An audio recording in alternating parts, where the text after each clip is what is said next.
اچھا، ان کی تو مین لڑائی تھی بھی نہیں. مین لڑائی تو تھی امیر مصب کی، امیر بلاش کی وجہ سے، اور تیفی بٹ کی. تو صلح اگر کیسر بٹ سے ہو بھی جاتی ہے تو اس سے فائدہ کیا ہوگا؟ کیسر بٹ اور تیفی بٹ کا ملنا 0+0 رزلٹ کیا آیا؟ 0. یہ 0 رزلٹ ہے ان لوگوں کا جو بے گناہ تھے قتل میں. تیفی بٹ نے ان کی معافی کا اعلان کر دیا. دیکھیں امیر مصب کا اگر ہمارے ناظرین کو یاد ہو، ہم نے جب گفتگو کی تھی امیر مصب سے تو اسے 3 جملے کہے تھے. پہلا جملہ اس نے کہا کہ ہمارے مخالفین تیفی بٹ وغیرہ، گوگی بٹ، یہ عدالتوں میں سرنڈر کر دیں، جو عدالتیں ہوں گی فیصلہ کریں گی ہمیں قابل قبول ہوگا. ایک. دوسرا اس نے کہا کہ مجھے میرے ساتھی، میرے عزیز و قارب کیا کہیں گے کہ تم نے دادا بھی مروا لیا، باپ بھی مروا لیا، بھائی بھی مروا لیا، اب صلح کر رہے ہو. ایک. عدالتوں کا تھوڑا سا شیلٹر ہوگا تو میں ایکسکیوز پیش کر سکتا ہوں. دوسرا پوائنٹ کیا تھا اس کا کہ جب بالاج مقتول بھائی ہمارا بالاج کے چھوٹے چھوٹے بچے روتے چیختے چلاتے جب بابا بابا کہتے میرے آنکھوں کے سامنے آتے ہیں تو میرے دل پہ جو چھریاں چلتی ہیں وہ میں ہی جانتا ہوں. میں انہیں کیا جواب دوں گا کہ بابا کو جن لوگوں نے قتل کیا یا کروایا تم نے ان سے بابا صلح کر لی، تم چچا ہمارے کے کیا ہو. تو انہوں نے کہا میں یہ چاہتا ہوں کہ عدالتوں کے ذریعے ایک دفعہ نکھیڑا نبیڑا جو مرضی کہہ لیں یہ فیصلہ ہو جائے، تب میں جو فیصلہ عدالتیں کریں گی میں اس پہ آمین کہوں گا.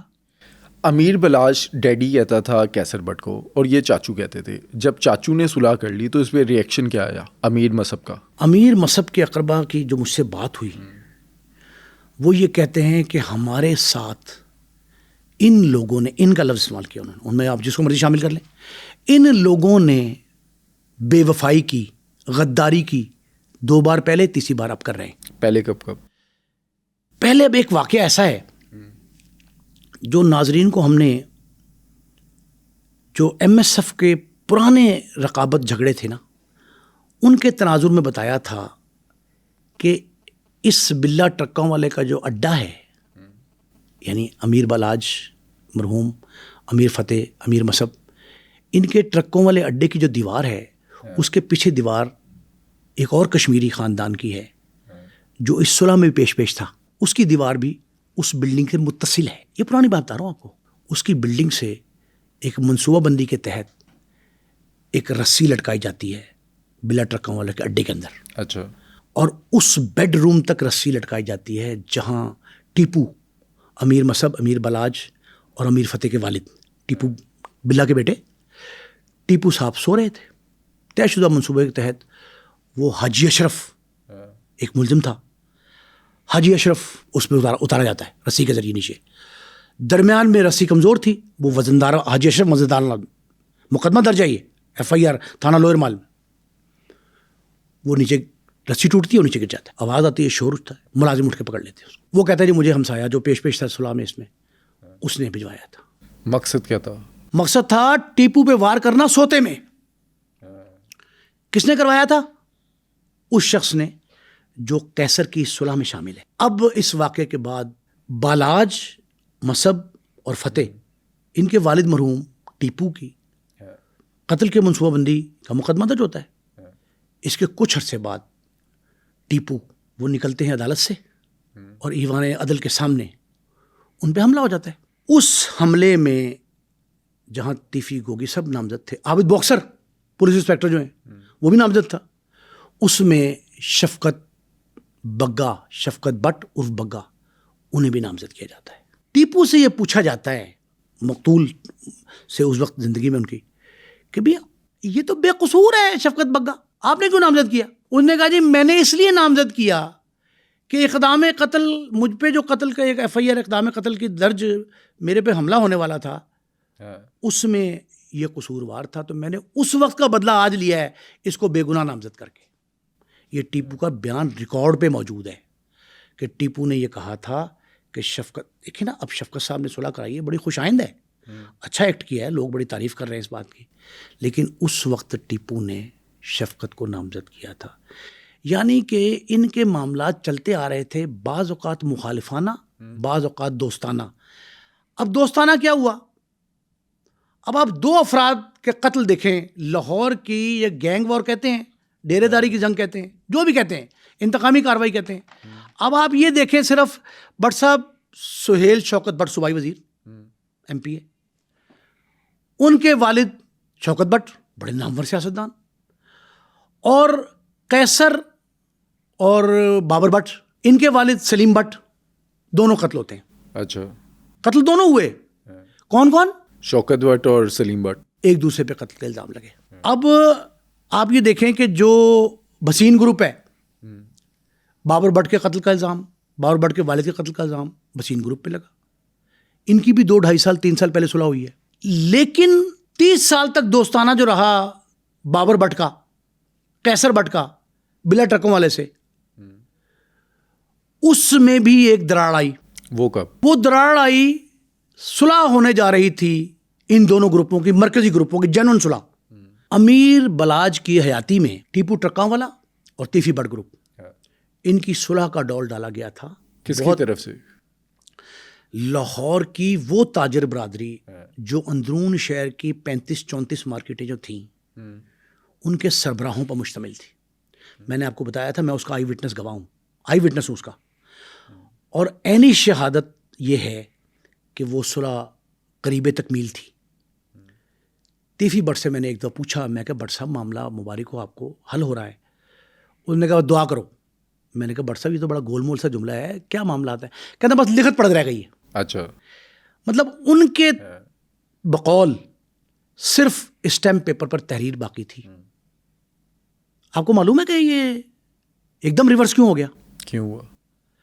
ریورس اس لیے ہوا کہ میاں بلال جمشید، بڑے نامور آدمی، بڑے نامور تاجر رہنما ہے، میاں بلال جمشید کے ساتھ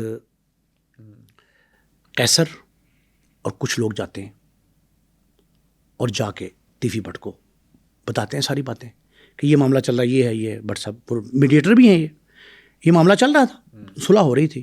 اب اس بنے بنائے کھیل میں خرابی کہاں پیدا ہوتی ہے؟ تیفی بٹ سے ملاقات کر کے لوگ واپس آئے تو عینی شاہدین نے یہ بتایا کہ قیصر بٹ نے یہ کہا تیفی بٹ کو، اور یہ کئی جگہوں پہ بات جو ہے نا سوشل میڈیا پہ چلتی دکھائی دی ہے. قیصر بٹ نے تیفی بٹ سے یہ کہا کہ بٹ صاحب بالاج کے کہنے پہ صلح نہ کر لینا. انہوں نے کہا جی وہ کیوں؟ اس نے کہا اس لیے کہ بالاج آپ کو صلح کے بہانے بلائے گا اور قتل کروا دے گا. یہ منافقانہ صلح ہوگی اگر ہوئی تو، اور بعد میں آپ کو بھی جو ہے اس کا نقصان اٹھانا پڑے گا. اب بٹ صاحب نے یہ جملہ کہا کہ تسی میرے نال معاملات طے کرن آئے ہو کہ من دھکا مارن آئے ہو. یہ جملہ کہا بٹ صاحب. اچھا، اور باتیں سوشل میڈیا کی زینت بنی. بات تو باہر رکتی نہیں ہے، دشمنداری میں تو فوراً بات نکلتی ہے، اسے آپ زبان سے نکالیں اور ملک سے نکل جاتی ہے. اچھا، سوشل میڈیا پہ جو چیزیں آتی ہیں اس میں جھوٹ سچ مکس ہوتا ہے. اگر یہ بات سوشل میڈیا پہ آئی ہے تو اس پہ یقین کیا جا سکتا ہے؟ اس کی تصدیق کے لیے میں نے 2-3 در کھٹکھٹائے. یہ بات غلط ثابت ہو جاتی اگر اس کے بعد ایک نیا سٹیپ نہ ہوتا. نیا سٹیپ یہ تھا قیصر بٹ کی 8 ویڈیوز آئیں. 8. میں صرف حقائق بتا رہا ہوں جو زمینی حقائق ہیں، ہمارے سے کوئی تعلق نہیں معاملے سے. 8 ویڈیوز آئیں کم و بیش، جس میں انہوں نے یہ کہا کہ تیفی بٹ جو ہے نا میں اس کو دیکھ لوں گا. تیفی بٹ نے یہ کیا. تیفی بٹ کا نام لے لے کے بار بار یہ کہا گیا، جس کے بعد تیفی بٹ کے کچھ لوگوں نے ڈائریکٹ یا بالواسطہ دونوں طریقے سے تیفی بٹ کا یہ جواب جو ہے 2-3 ویلاگرز نے بھی کہا ہے یہ کیا کہ جی قیصر بٹ بڑی سخت زیادتی کر رہا ہے اور وقت آنے پر ہم اس کا جواب دیں گے. لیکن وہ ایک دم پلٹا کھا گیا معاملہ. دشمن کا دشمن دوست، دوست کا دوست دشمن. قریب ترین شخص تھا قیصر بٹ بلا ٹرک والے گروپ کا، بدترین دشمن بن گیا اب وہ اس کا بلا ٹرک والے گروپ کا، اور قریب ترین دوست بن گیا تیفی بٹ کا. اچھا، دشمن بن گیا. دشمن اس طرح بنا کہ اب امیر مصب کے اقربا برملا اس امر کا اظہار کر رہے ہیں کہ ہمارا قیصر بٹ سے کوئی تعلق نہیں، یہ ہمارے نام پہ صلح نہیں ہونی چاہیے. جملے آ رہے ہیں جو ان کے اقربا نے مجھے براہ راست بتائی، یہ باتیں کئی لوگوں نے کہی جو ان کے ساتھ بیٹھتے اٹھتے ہیں کہ ہم نے اسی لیے